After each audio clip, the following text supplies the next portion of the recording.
Pinakikilala ang fabric conditioner mula sa Surf with 5-in-1 freshness. ₱5 lang. Unang araw pa lang matapos ideklara ang martial law sa Bahrain, nasampulan agad ang mga rallyista. Kaya ang DFA binawalan ng magpunta roon ang mga OFW. Pero ang tanong, paano yung mga OFW na nandoon na? Trish Roque, ikwento mo. Bandang 1:30 oras dito sa Pilipinas, nagsasagawa ng demonstrasyon ang mga rallyista sa Pearl Roundabout sa Manama nang bigla na lang silang lusubin ng militar. Ilang putok ng baril ang umalingaw-ngaw. May 5 helicopter ding nakitang paikot-ikot sa paligid. Hindi pa masabi kung ilan ang nasaktan. Sinarado na kasi ng militar ang lahat ng daanan papunta sa Kapitolyo. Pati malalaking ospital, hindi na mapuntahan. Patikim pa lang daw ito ng gobyerno matapos magdeklara ng martial law si King Hamad bin Isa Al Khalifa kahapon. Kaya ang mga kababayan nating nandoon ngayon sa Bahrain, hindi na maiwasang matakot. Gaya na lang ni Karen Arevalo. Marami kasi nagtatakbuhan ngayon. May nuclear gas ngayon. Nasabog ngayon dito. Tapos maraming tutukan, tear gas. Sa tala ng Department of Foreign Affairs, may 31,000 Pinoy ang naninirahan ngayon sa Bahrain. Pinapayuhan sila na kusang lumikas kung delikado ang kanilang lagay. Pero dahil naharangan na ng mga rallyista at pulis ang mga kalsada, hindi na sila makatakas. Malaking tanong na para kay Karen kung paano susundin ang payo ng DFA na kusang mag-evacuate. Wala kaming masyadong natanggap na either tulong or ano. Kasi yung nanay ko, kinonta ko na nga para humingi ng tulong. Humingi ng tulong sa DFA sa Bacolod.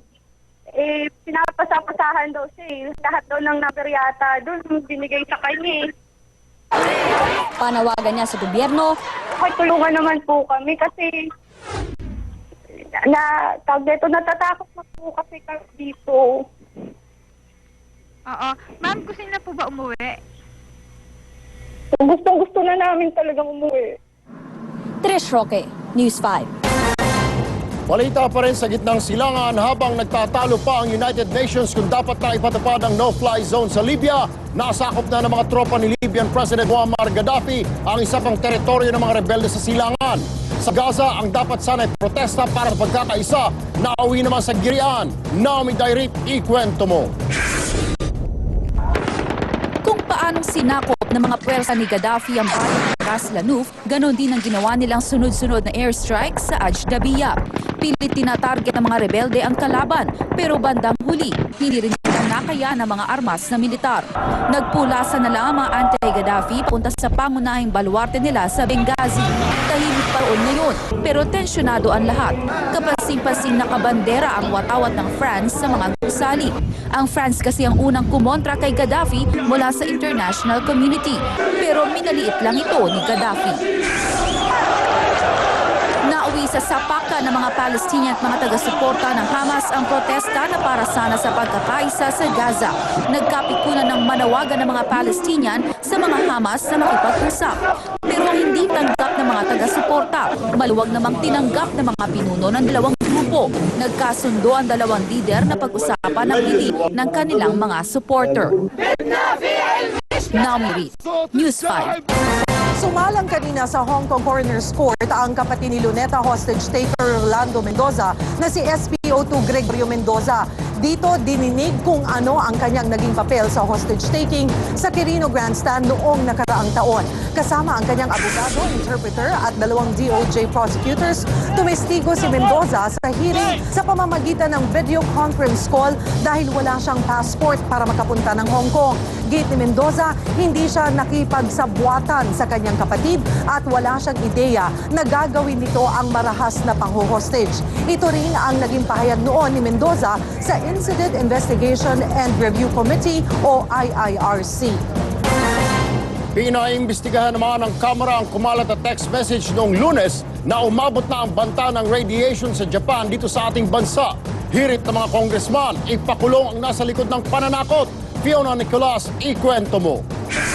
So I was really concerned. But the 2:30... Walang balang palampasin ng mga kongresista ang nasa likod ng mga kumalat na text message na umabot na raw sa Pilipinas ang epekto ng radiation leak sa Japan noong Lunes. Sa isa sa mga kumalat na text message, pinapayuhan ng publiko na huwag lalabas kapag umulan dahil may epekto raw ang sumabog na nuclear reactor sa Japan. Ayon kay House Committee on Information Vice Chairman Bene Bardone, maituturing na destabilization plot o isang uri ng terorismo ang ginawang pananakot sa text. We cannot afford the telcos to be used by unscrupulous groups or persons to pursue their hidden agenda, to destabilize maybe or to sow terror and confusion among our people. Ganito rin ang sentimiento ni Agham Party List Congressman Angelo Palmones. Dapat mas mabigat na punitive action ibigay sa kanila. Kung pwede nga, kulong eh. Kinisa rin kanina sa hearing ang National Telecommunications Commission o NTC. Hindi raw kasi napigilan ng ahensya ang pagkalat ng text.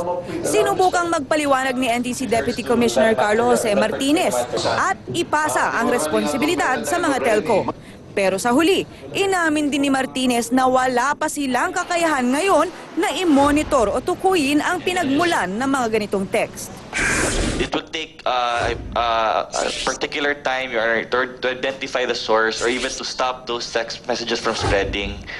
What we can do is we can counter it by a text blast or informing the public as to the falsity of said messages. Dahil dyan, inihirit ni San Juan Congressman J.B. Ejercito ang pagpasa ng batas para sa SIM card registration.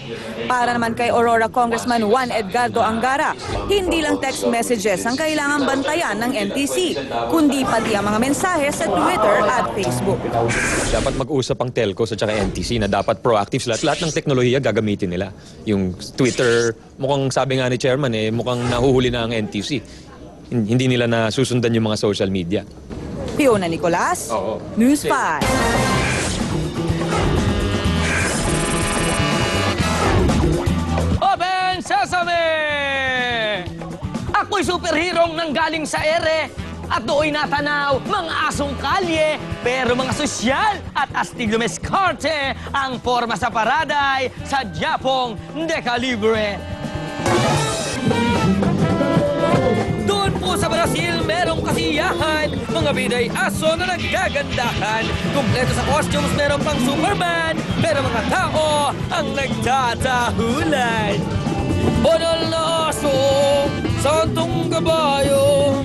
Ginawang parada talaga pong patok. Kanilang mga style ay hindi daw bulok. Nainis ang mga aso nang biglang pumasok. Mahilig umeksenang pasaway na manhok.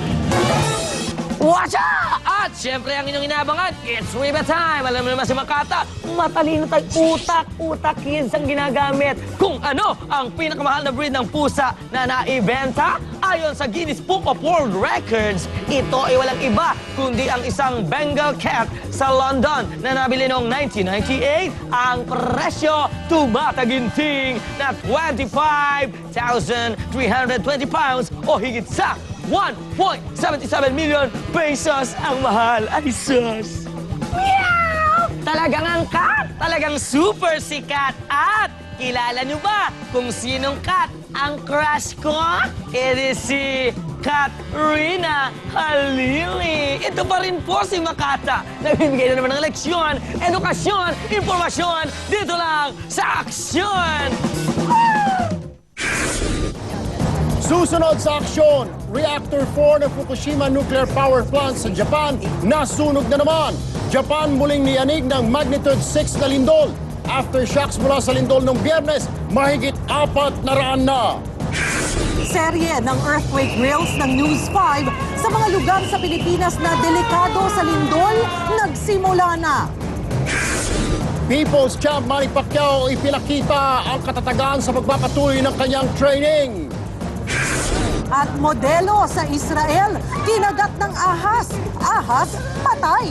Kung bakit, alamin sa aming pagbabalik.